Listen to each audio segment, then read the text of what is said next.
ही हो जाता है, you are a proud policeman, तब भी मैं ये सवाल पूछूंगा, ये पुलिस के जो दो मुहापन है, ये दो मुहा रवैया जो है, सुशांत सिंह राजपूत की हत्या स्ट्रोक आत्महत्या का मामला होता है 2 साल पहले, पूरी बिहार पुलिस, यशोवर्धन आजाद, आप बिहार से आते हैं, है आपका काडर एमपी का, पूरी बिहार पुलिस उस पर ऐसी फुर्ती दिखाती है जैसी फुर्ती देखने को नहीं मिलती। तेजिंदर सिंह बग्गा को पंजाब पुलिस उठाने आती है तो दिल्ली पुलिस से लेकर हरियाणा पुलिस सब सक्रिय हो जाते हैं। ऐसा तमाशा देखने को नहीं मिलता। एक एंकर को छत्तीसगढ़ पुलिस गिरफ्तार करने आती है, उत्तर प्रदेश पुलिस, वो अपने बाथरूम में अपने घर में बैठा हुआ है, उसी वक्त संज्ञान लेते हुए एक एफआईआर दर्ज होती है, वो भी बाकी 2 सहकर्मियों के खिलाफ, उसे पूछताछ भी हो जाती है, एफआईआर भी दर्ज हो जाती है और बेल भी तत्काल दे दी जाती है। ये आम आदमी को क्या समझ में नहीं आता? यहां पर यशोवर्धन आजाद सिर्फ ये कह देना कि पुलिस ऊपर के दबाव में ही काम कर रही है, उस दबाव पर तो मैं आऊंगा, लेकिन पुलिस अपनी सुविधा के अनुसार धाराओं का इस्तेमाल करती है क्या? अनम्यूट कीजिए प्लीज।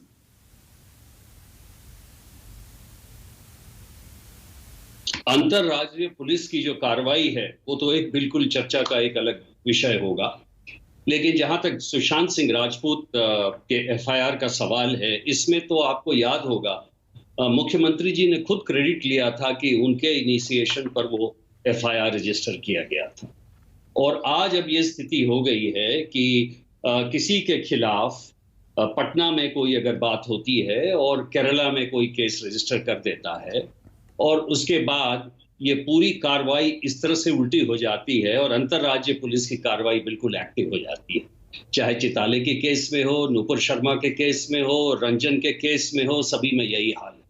लेकिन मुझे संदीप जी ये भी लगा कि सुप्रीम कोर्ट भी जो संविधान का संरक्षक है थोड़ा कुछ असहाय लगा। उनकी अंतरात्मा की ये आवाज है कि बेल मिलना चाहिए, बेल रूल है, ये तो सर्वविदित है, ये सबको मालूम है कि bail should be a matter of rule, लेकिन उस पर कार्रवाई क्यों नहीं होती है? मेरा ये कहना है न्यायपालिका एक ऐसा तंत्र है जिसमें सारे ये मुख्य पिलर्स हैं। पुलिस की पहली अगर कार्रवाई सही नहीं होती है तो न्यायपालिका उस पर क्यों नहीं एक्शन लेती है? मुझे ये समझ में नहीं आता है। जिस तरह के पुलिस रिमांड दिए जा रहे हैं, जिस तरह के जुडिशियल रिमांड दिए जा रहे हैं, ट्विटर पे किसी ने अगर कुछ कहा, ये सर्वविदित है, प्रूफ है, वो खुद ही मान रहा है कि मैंने ये कहा है, तो उसके लिए आपको उसे गिरफ्तार कर उससे क्या निकलवाना है, ये मुझे समझ में नहीं। दूसरी बात, जो सबसे गंभीर बात है कि सीबीआई भी पहले अपने प्रकरणों में और हमारे सीनियर विक्रम सिंह जी इस बात की हामी भरेंगे कि सीबीआई भी पहले डिफिकल्ट केसेस में अरेस्ट की आवश्यकता नहीं होती थी और वो चार्जशीट फाइल करते थे।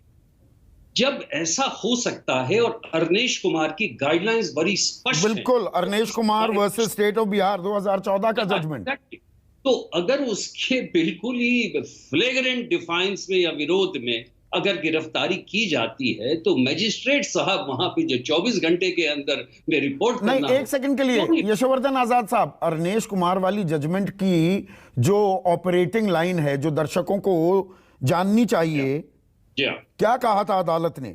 Investigating agencies must refrain from arresting accused for offences entailing punishment up to 7 years in jail without explicitly specifying the need to do so।